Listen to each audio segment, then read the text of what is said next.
to help you focus, to really understand what you're doing, you have to say no a lot. And when you say no a lot, that narrows in exactly what you need to do. And you know when you're successful or not because you focus solely on this one thing or these two things. When you say yes a lot to everything, you can get distracted. So when this thing's not going right, I'm going to go focus on this thing for a while. And then I move to this one. And then you go, oh yeah, I don't need to do those now. I'm going to work on this. When you say no to a lot of things, you have to get the right, one thing you're doing really right. Because that's it. Nest Learning Thermostat's only been on the market for 2 years. Just came up on its birthday. We've had made 2 generations. When we combine all of the savings that we've seen from just, we're less than 1% of homes in a lot less than 1% of homes in North America. We've already saved 1 terawatt or 1 billion kilowatt hours of energy with those devices. And so for us, we're just astounded by what we can do by trimming the waste, and people are still staying comfortable. It's not like they're like living in caves or whatever, putting on parkas all the time or whatever, or sweating.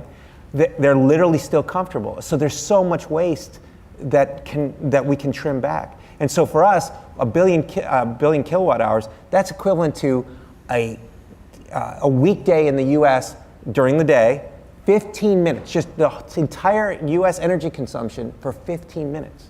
And we did that in about 20 months. So could you imagine what we do with 5% of households or 10% of households?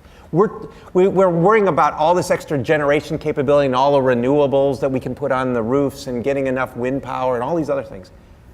Geez, we have power plants sitting there, we're just wasting the power every day. How many megawatts can we generate a day if we were all to just use our things that we have around us that use energy efficiently and allow the computers to take it over as opposed to us having to behaviorally change it every day? Oh, I'm going to change it, I'm going to shift it. Let the computers, we understand, you guys understand this, algorithms can work really, really well when they have the right sensor technology and the right user interface. Each product itself should stand alone, right? So the thermostat should stand alone and it should be work really well, and it does what it does. Nest Protect, our smoke and CO alarm, it should stand alone and work really, really well. But if they come together, they should work together in very interesting ways. And so what we've done, and it should do it automatically. So what we did was, when you get a CO event, a carbon monoxide alarm, well, the #1 cause of carbon monoxide leaks in a home is a faulty furnace. So if you have a Nest thermostat, well, what would it make sense to do? Turn off your furnace. So if you get a CO event, we'll turn off your furnace. Makes sense, right? And then we'll send you a message, tell you what we did and all that stuff, and we'll tell you what to do in the case of a CO event.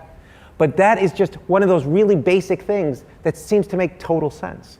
And you don't have to do anything special. Just put those 2 things in your account and we'll do it automatically. So we try to blend them and do it really simply. We're not trying to be the one button where you press one button and your lights go down and your shades go down and your temperature goes up and the TV comes on. We think that's kind of geek land. That's not a typical home. That's not, people asked us, why do you even have a display? Why do you even have a thermostat? You should just control it all by the phone when I come home and I go away. It should just do it. And I'm like, are you married? And they go, no. I said, do you know kids live in a house? Oh, I'm like, so sometimes people have to use it and they don't have a smartphone. Or, you can't just think that there's only one person in the house. I stick with the things that are going to be groundbreaking technologies that most people won't fund. The stuff that are dramatically different. I won't do execution plays. I won't do things that are like, oh, we got this neat consumer-y thing that just doesn't have enough differentiation. I like the deep technical stuff where there's great minds working on something that I can see that if they hit it right, a whole class of things can be disrupted.